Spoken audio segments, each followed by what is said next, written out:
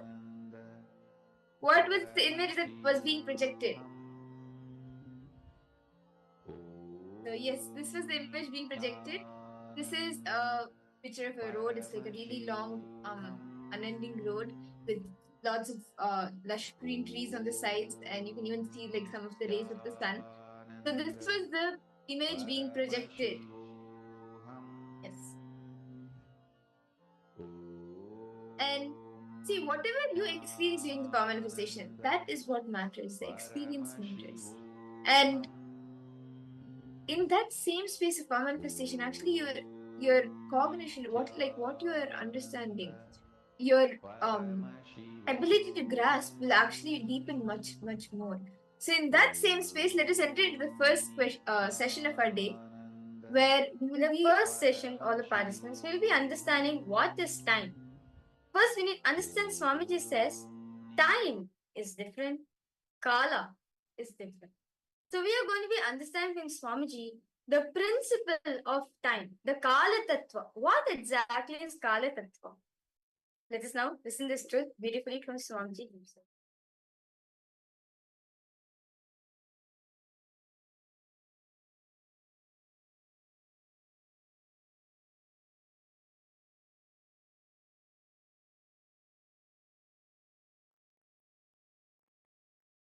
Time and space is not same for all beings, even though the time zone and the machines to measure the time and the unit of time may be same for all of you.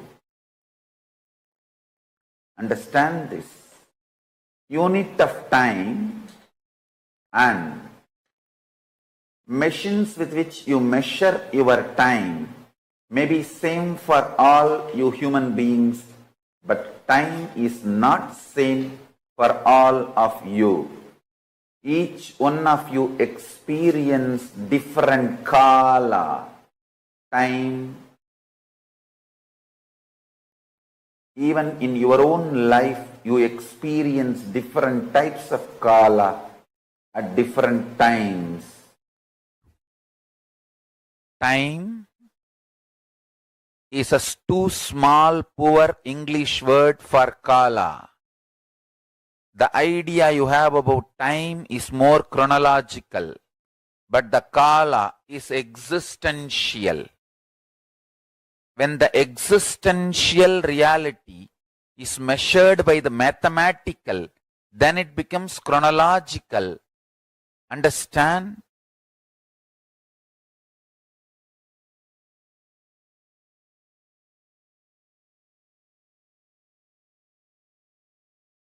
Kala is existential and spontaneous, not chronological. Time is chronological. So, I do not want to use the word time for translating kala. You understand kala as I directly define from Akashic records. The dimension of the universe in which life, planets, stars, existence comes up, exists for billions of years, and relaxes spontaneously and simultaneously.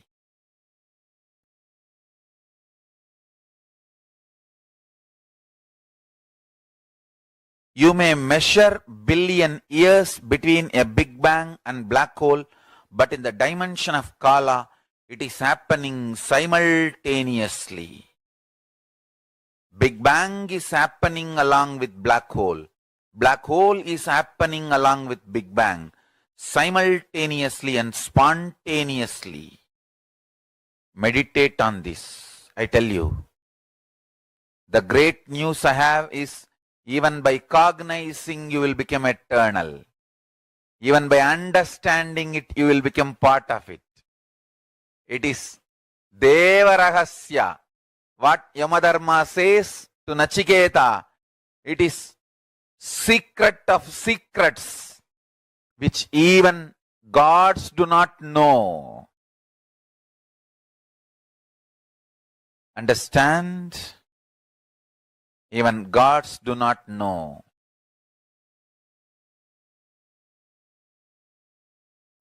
I am giving you an example of Kala Tattva, time principle. How an unconscious, ordinary human being, how they grasp time. Maximum they are able to grasp only these 3 units of time. Earth rotating itself, making one day. Chandra, moon, going around the earth, making 1 month. Earth going around the sun, making 1 year. Only these 3 basic units of time, unconscious human mind is able to grasp.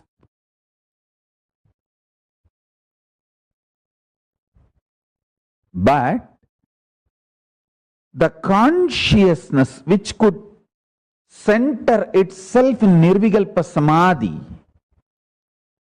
superconscious state, finds he is centered in Mahakailasa. This whole Surya Mandala is going around the Mahakailasa, makes the 4th unit of time called Kalpa. Listen. When you don't understand the 4th unit of time, Kalpa,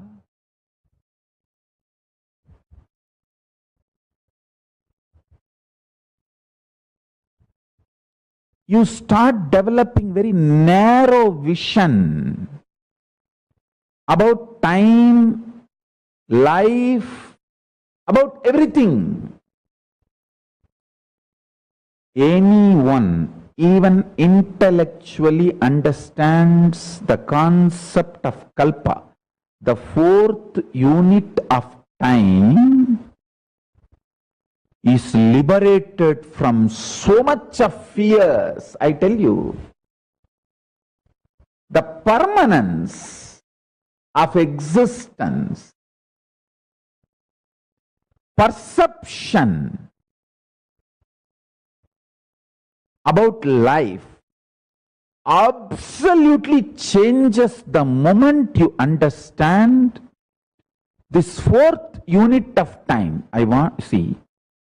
I'm just revealing some of the superconscious principles. Understand? Because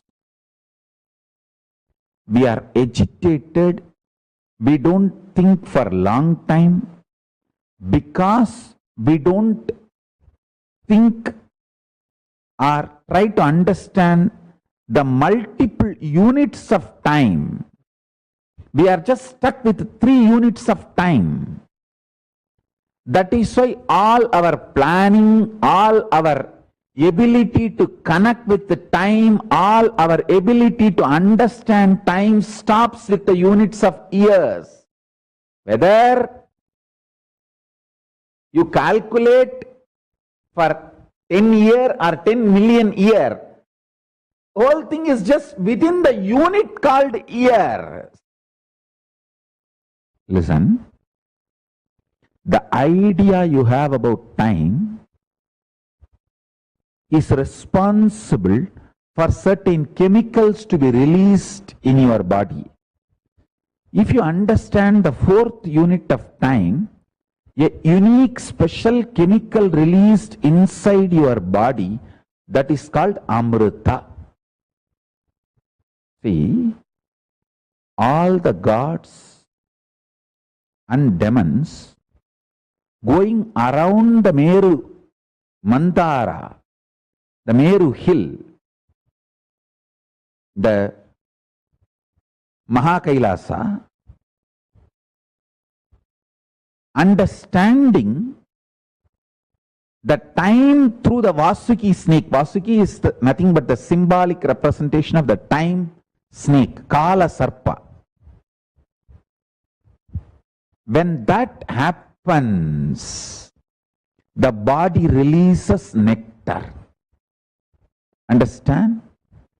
The understanding I am giving now, the vast understanding about the fourth unit of time, if you can intellectually internalize and see in your life,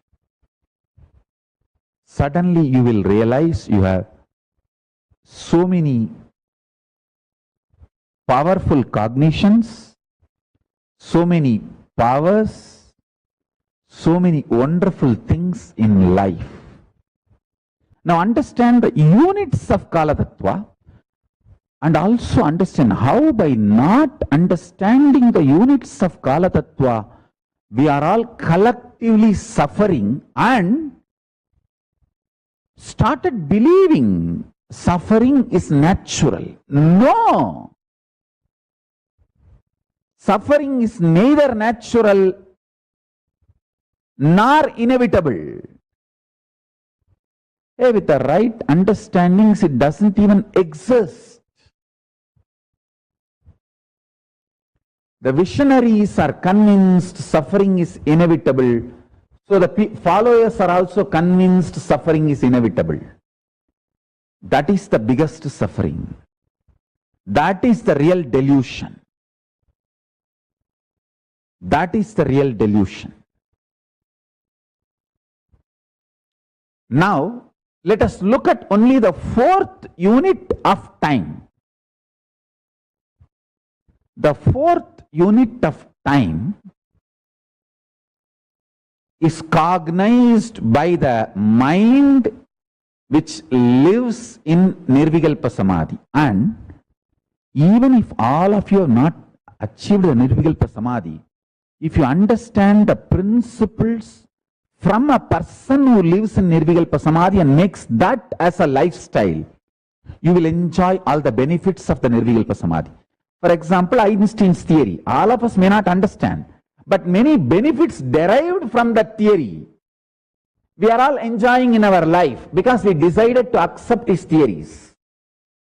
Same way, the fourth unit of time, this theory, all of you may not be able to grasp it, but if you decide to accept and enjoy, make this theory as a part of you, you will enjoy all the benefits of these truths, benefits of this theory.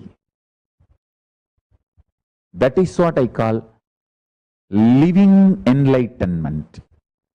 Till you realize personally, individually, as your own enlightenment, living it because your Guru has revealed it, making that as your vision because your Guru has revealed it, is living enlightenment.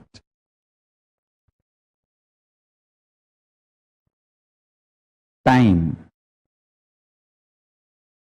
Kala Tattva, principle of time.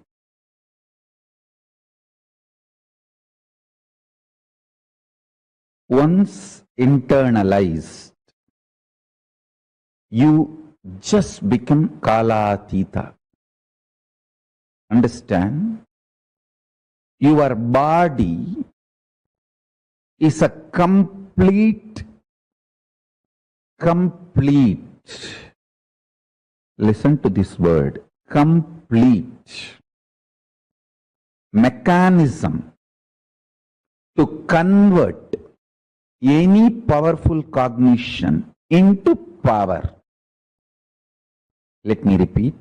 Your body, which is alive. If you are listening to my satsang and you are able to cognize, you are alive. Your body, which is alive, is a complete mechanism. The mechanism is perfect and complete and capable of converting any powerful cognition into powers.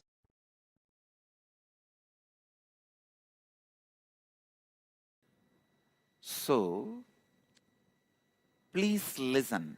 The decision you make this moment only decides your perception of the whole past.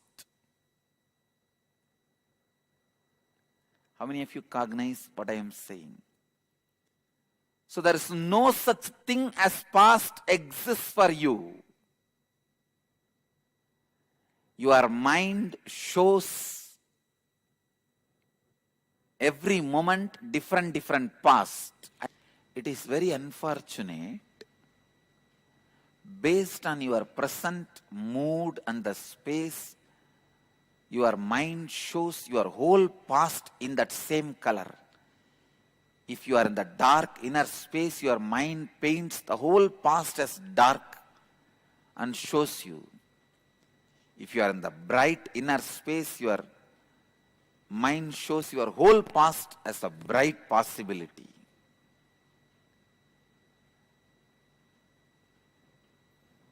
Only when you break this pattern, you start human life.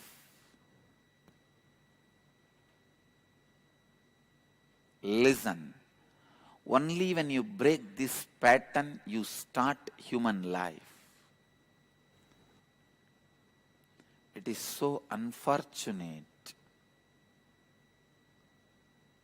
It is so unfortunate. Listen. It is so unfortunate. Human beings does not understand the truth. When your mind is in dark space, it shows as if your whole past is dark.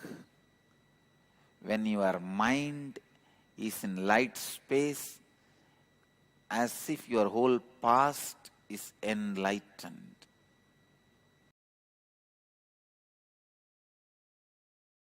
Decide to cognize. Guru is manifest form of Paramashiva. Paramashiva is unmanifest form of Guru.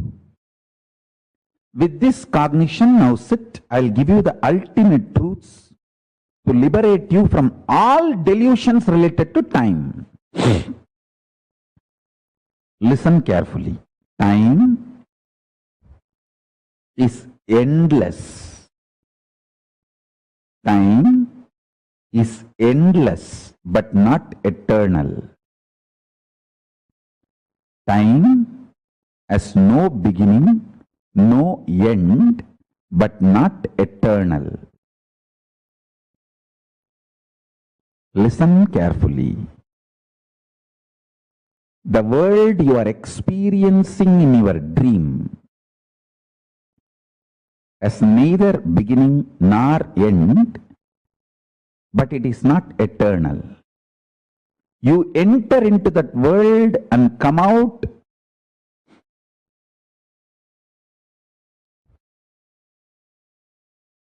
but even by existence, that world is not eternal. Swapna loka, la loka, the world you experience in your dream, is not eternal. It has no beginning, no end. Its beginning and end are beyond your comprehension, but it is not eternal. Same way, time neither as beginning nor as end. Its beginning and end do not exist as you comprehend something beginning and ending. Same way, it is not eternal. Only Paramashiva is eternal. Everything else is anitya. Sutta Nitya is Paramashiva. The purely eternal, pure eternity is only Paramashiva. Understand? We all have different ideas, visualizations, identification with each of these technical terms. Each of these technical terms like a time, beginning, ending, eternal, ephemeral. We all have some ideas, visualizations. Time is beyond your idea of beginning and ending. Listen carefully.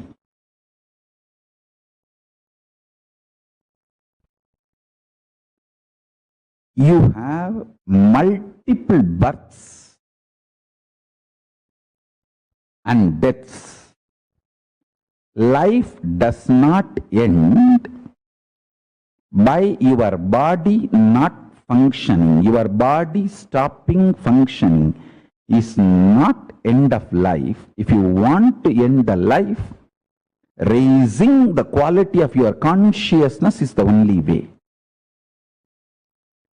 Awakening to the fourth time, Turiya Kala, Turiya Loka, Turiya space is the only way to free yourself from birth and death. If you want to free yourself, you can consciously play with these births and deaths. You can take the birth as you want. You can even be born as a rich person. I tell you, if you just decide to cognize, wealth is too small.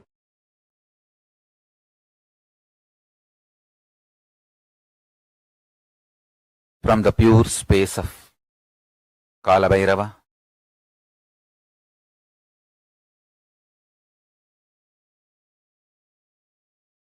Paramashiva is revealing all these great truths to the world. Please listen and internalize. All these truths are independently powerful and capable to make your consciousness into superconsciousness. Your consciousness is the seed. It is a possibility. If you understand these great truths, it can flower into superconsciousness. The seed is waiting to flower to achieve its completion and fulfillment. Listen and cognize these truths. You will achieve completion and fulfillment, ultimate enlightenment. Listen. The first truth.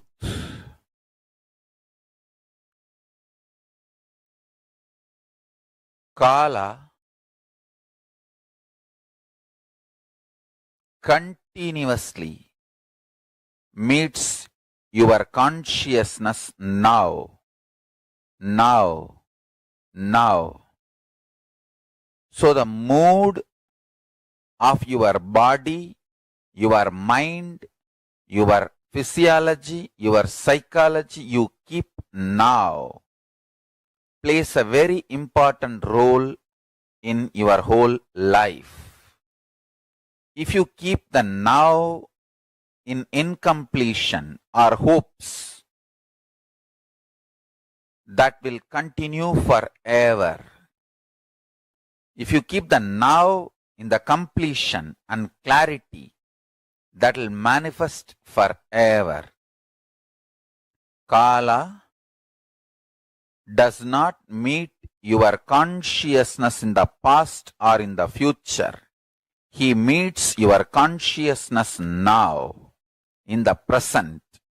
So, again and again, during your present moment, be in the space of completion. Learn to bring completion to yourself, restful awareness to yourself now.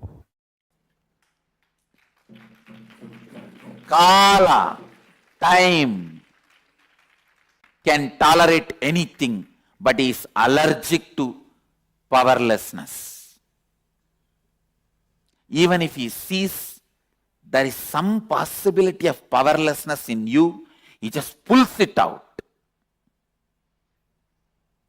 And I tell you,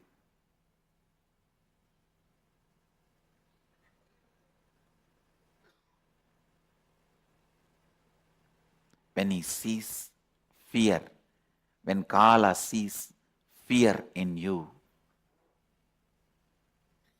he tells, hey, don't bother. Whatever you are afraid of losing, you will see, now I am removing it.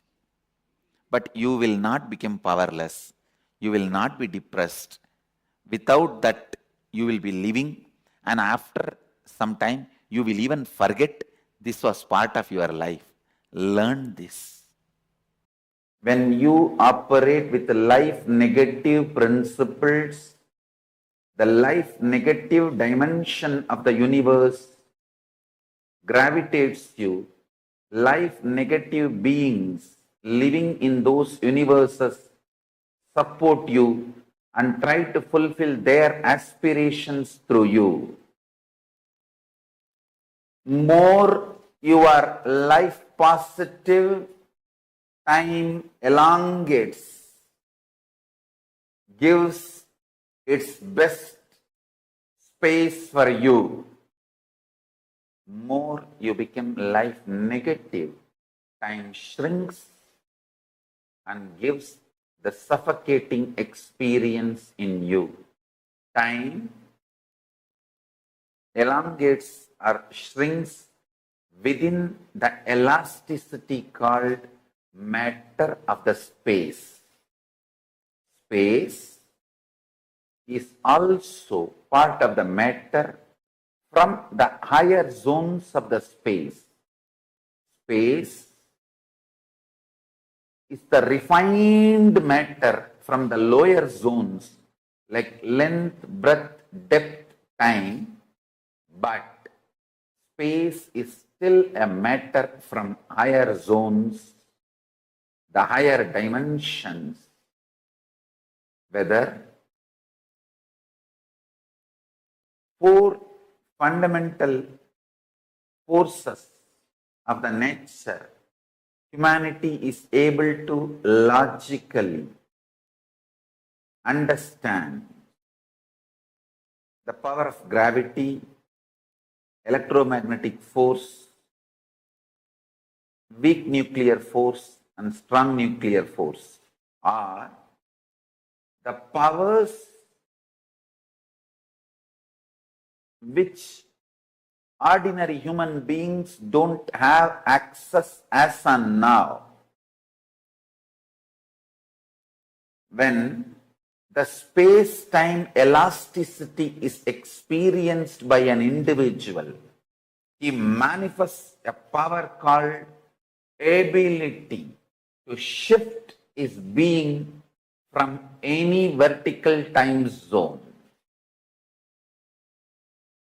Enlightenment is all about how you decide to feel about you.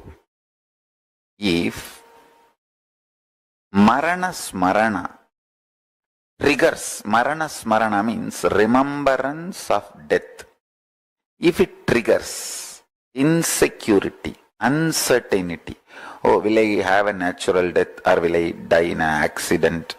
Will I be murdered or will I commit suicide? What will happen? I don't know. If the Marana Smarana triggers fears, pains, feeling terrorized and shivering, all that, be very clear. Your whole life is useless. So decide to spend time on yourself and evolve a very matured being for yourself. That is the biggest asset. Biggest asset a being can have is a matured, happy, joyful, vacation mood when you remember your death. Marana Smarana should give you vacation mood. Hey, I am going to have vacation with Swamiji in KAILASA. How long? Who cares? It's a vacation. I don't need to go for my job regularly. I neither need to do my office work nor need to do Sangha work.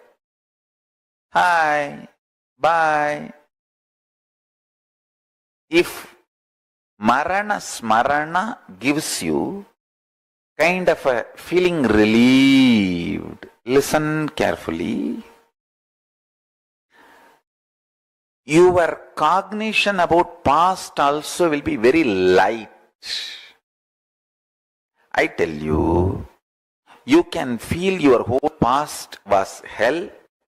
You can feel your whole past was heaven. Both are factually, both can be supported with enough facts. You have enough facts to argue your whole past was heaven. You have enough facts to argue your whole past was hell.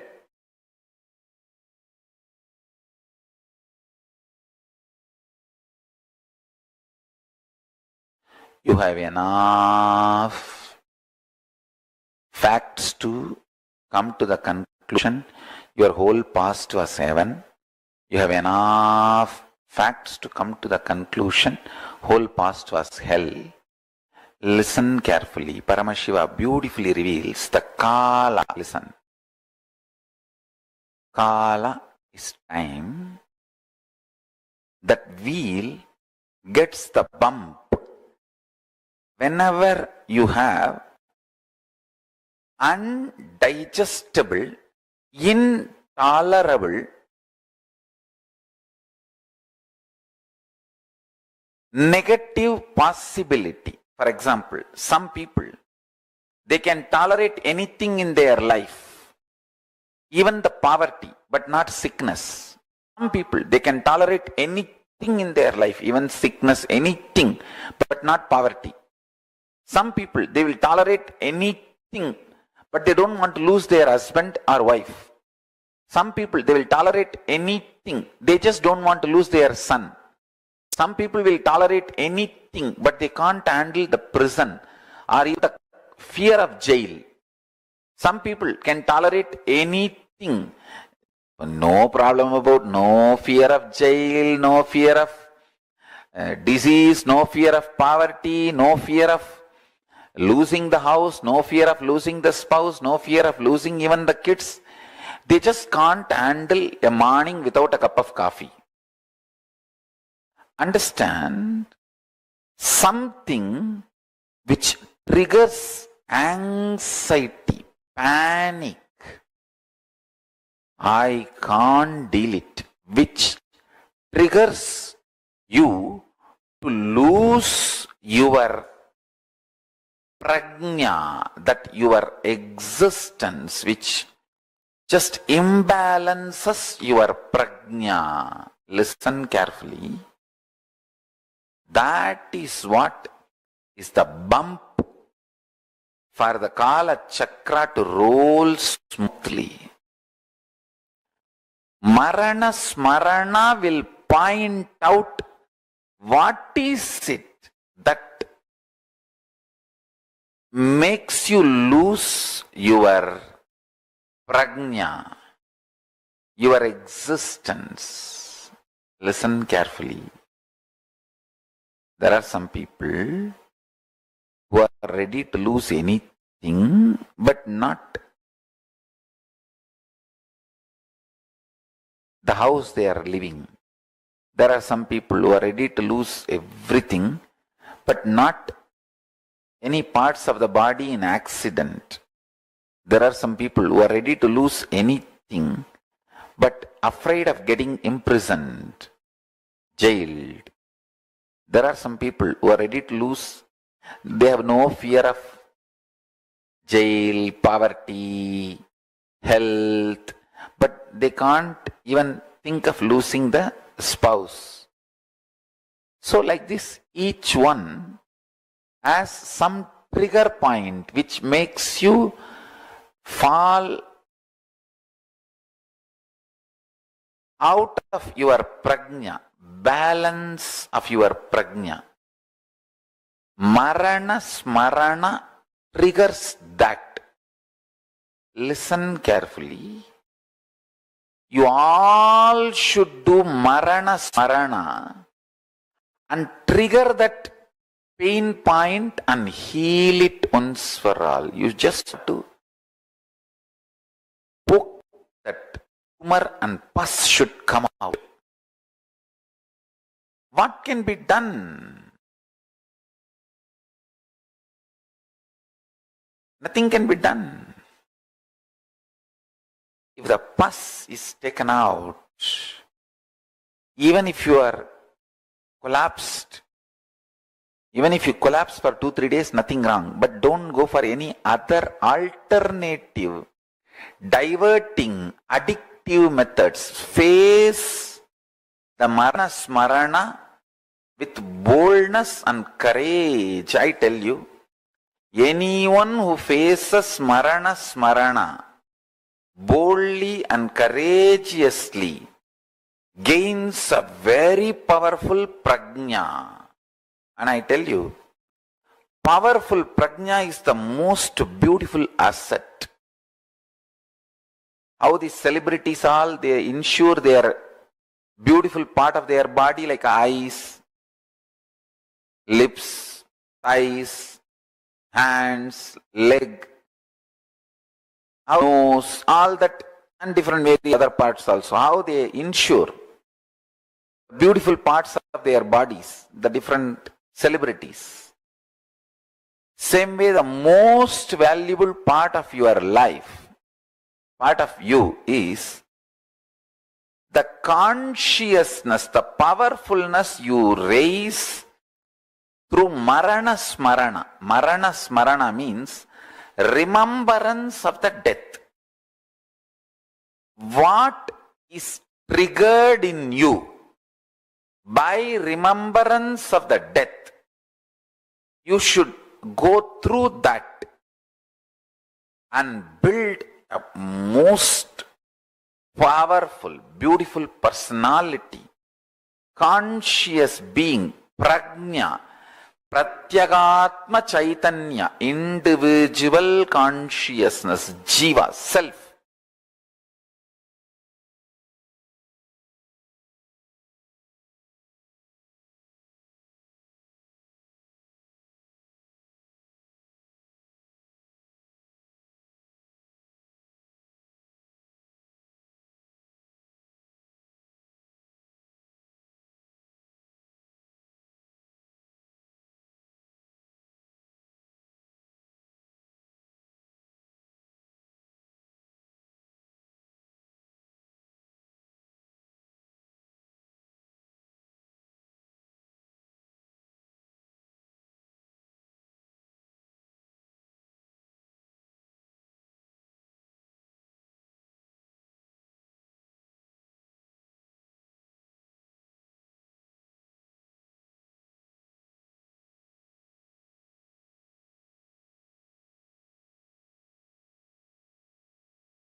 Nityanandam.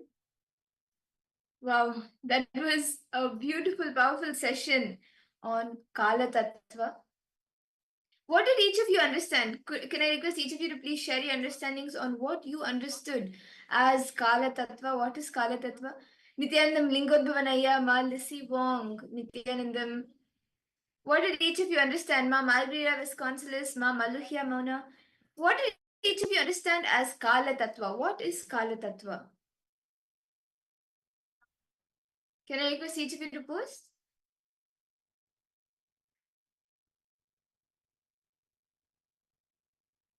Ma Ananda Lakshmi, Ma Mahulya Mauna, because all participants to post what do each and every one of you understand as Kala Tattva?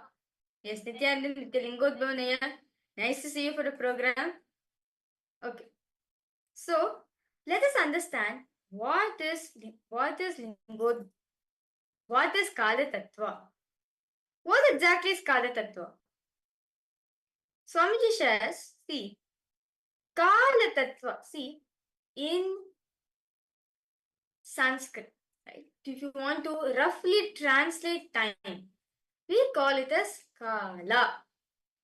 We have 3 units, right? We usually see time as 3 parts: past, present, and future. Going beyond this is the Kala Tattva.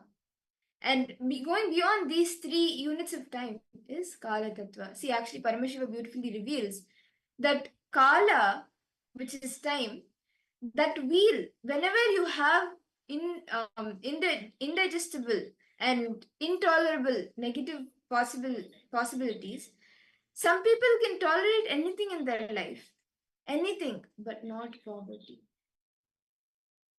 And he actually beautifully reveals this in the Paushkaragama. Very beautifully, Paramashiva says in Pausharagama, verse chapter 5, verse 7 and 8, in the Kaladi Pasha Patalaha, Paramashiva says, Grahakatvena tat siddhir na chadda grahanam vina grahana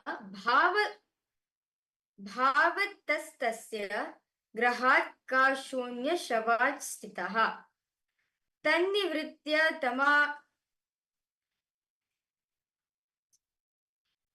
तन्निरित्यादमादौतु मायातो जायते कला ततो विद्या कालतत्त्वात् ततो विद्या कालतत्त्वाद बुद्ध्योगार्थम atmanah. See, actually, it says that Paramashiva says very beautifully that the time, right, what we call as time, the time, Kala is the time. That wheel, like if you have seen the photo of Kalavarama, right? The Kala Chakra, the time, the Kala Chakra, the Prabhavali, the Kala Prabhavali has behind him. So the Kala Chakra. Whenever you have indigestible intolerance, negative possibility, some people can tolerate anything in their life, anything, but not poverty. Can I request each of you to take a few minutes and look into your life and pen down what all are the things that triggers you? What is it that you cannot handle? What are those few things? For example, losing your loved ones, or falling into poverty, or the fear of dark, or even the fear of death, the fear of the unknown. What are those few things that you cannot handle? Can I request each of you to write that down?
Yes, I hope each of you have been able to complete writing this. All the places that triggers you, what is it that you cannot handle?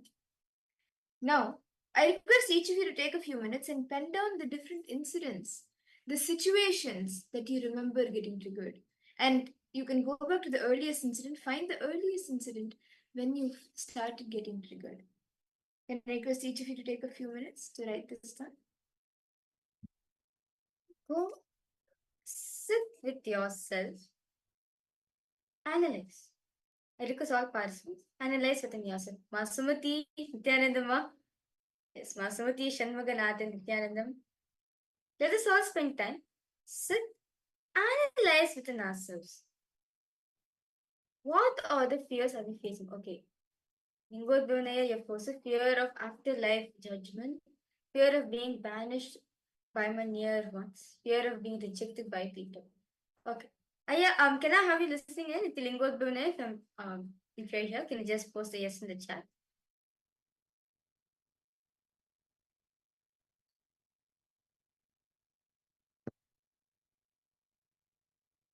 Yes, Nityananda Sumati. How are you, ma? Nice to see you for the program. Can I request you to come on camera? Okay, yes. Thank you so much, Lingodvunaya. Okay. Now, you have all these fears within yourself, right? Fear of judgment, fear of being banished, fear of being rejected by people. Now, yes, Nityananda Maya, nice to see you. Okay. Now, look inside yourself. See yourself, okay? When was the earliest memory you had this? Certainly, see, fear always come only when certain situation has happened in our life. The only then we are having this fear, right? So I request you to go back. Find out the earliest memory where you felt this. You understand? Go back to the earliest memory where you felt banished from your near and dear ones. Go back to the earliest memory where you felt rejected by people, where you felt judgments after life. Just look into yourself. When was the earliest memory you had this? Can you take a few minutes to write this down? Malisi Wong, Nityananda, Maluhya Mona. Each of you can write it down.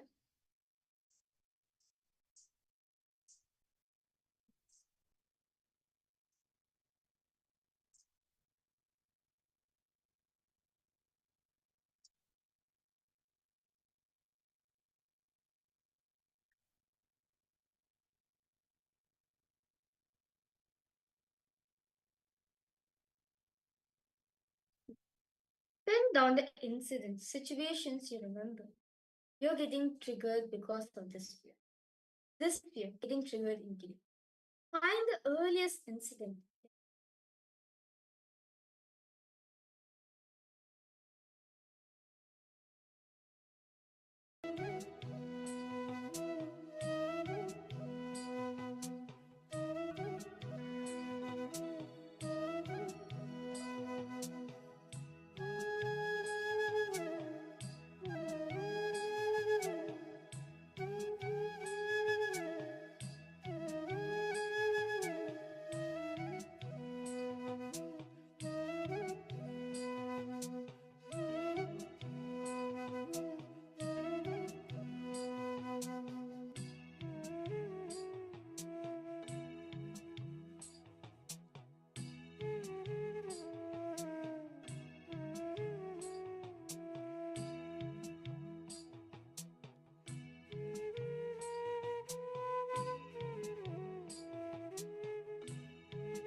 hope each of you have been able to pen down the earliest incident which you are able to recollect, which triggered you and created which triggered you for all the incantations. Now I request each of you to take a few minutes to relive this. We will actually be completing with all of this. Understand, this completion will help us to relive all of those things that have happened in the past, so we can live in the present and the future, and that is how we can experience the Kala Tattva and go beyond time. Yes, Lingodvanaya has put that you remember one incident, that when I was in the first grade, I was rejected by my destiny, but it seems that I have incident earlier than. Yes, that's very true, Aya. We have incident much earlier than that itself. Yes, but whichever is the earliest you are able to remember, first start reliving that. First, do the process with that. And if you remember the earlier ones, you can go to that as well.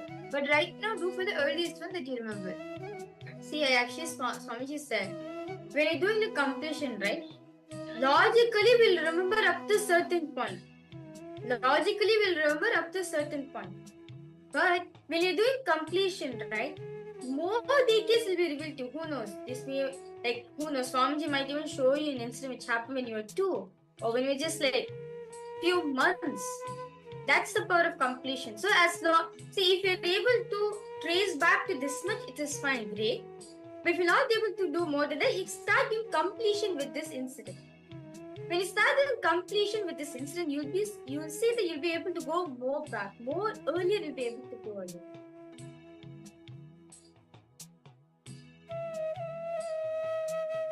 Okay, so shall we all start this exercise? I request each of you to take a few minutes, and every incident that you have written down, start reliving it. Go back to that same age, that same you, the same emotion, the same dress, the same whatever the maturity level at that point, and become that again.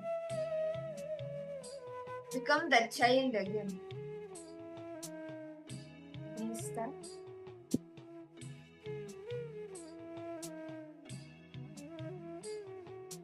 Relive to leave. Go back to that incident. Feel that incident has happened for you once again. Feel that same emotion. Feel that same people, experience, knowledge. What is triggering you? Go through that thing. Build consciousness. Build your Pratyagatma Chaitanya. All parts. Relive intensely all the incidents. You will see, you'll be relieved.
hope each of you have been able to relive and relieve the few incidents that you have been able to recall and remember. See, understand this completion, when you do this completion, anything, all the pain that triggers you will leave you. That all the pain that binds you by the time will leave you, and you will be able to go beyond time. And that is actually precisely what we will be doing today during the power manifestation. All of us throughout the day are going to be manifesting the power of Akashic readings. Akashic readings.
We apologize for the technical glitch.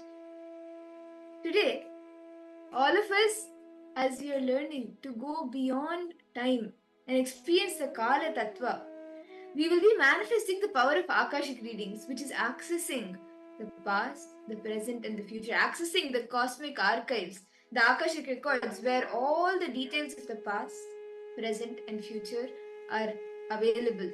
And the best thing is, see, actually, only an enlightened being can even access these cosmic archives. But Swamiji is going to be blessing us all, and today we will be in today's darshan. We all will be initiated into this power, and we will be preparing ourselves and practicing this power of Akashic readings, of being able to access the cosmic archives. And Swamiji is that portal for us. So, shall we all enter into the Akashic readings? See, this is a very powerful power. You literally, once you are initiated in the Akashic readings, right?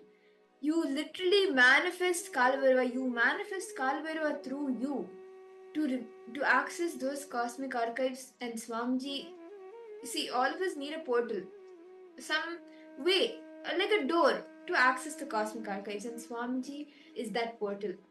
That is why whenever we see the Akashic readings, we see it in Swamiji's form, and it will appear in golden letters. Anything revealed in the Akashic records will appear in golden letters.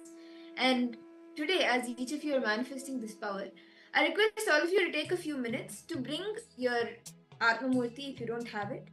Please get your Atmamurti.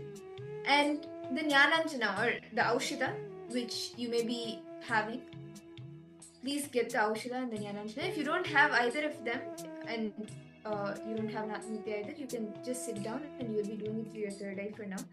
But if you have the Atmamurti and if you have the Jnananjana or any blessed Aushita, please bring that. Take a few minutes to bring it and settle down.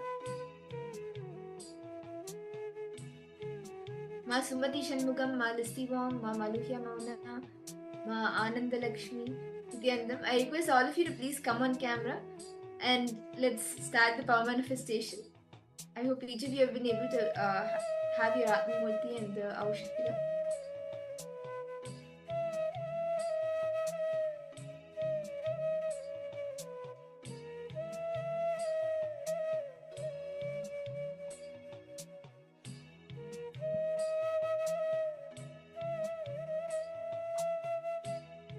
So the Aushita or the Jnananjana, you can apply it on both your third eye and the third eye of the Atmamurti. So you can apply it here and on the third eye of the Atmamurti, on Swamiji's third eye. When you start doing the Akashic readings, when you start accessing, when you're able to access the cosmic archives, whatever Swamiji reveals to you, whatever Kalabhairava reveals to you from the cosmic archives will appear in golden letters on Swamiji's form. So what you will be doing now is we will be giving a specific date.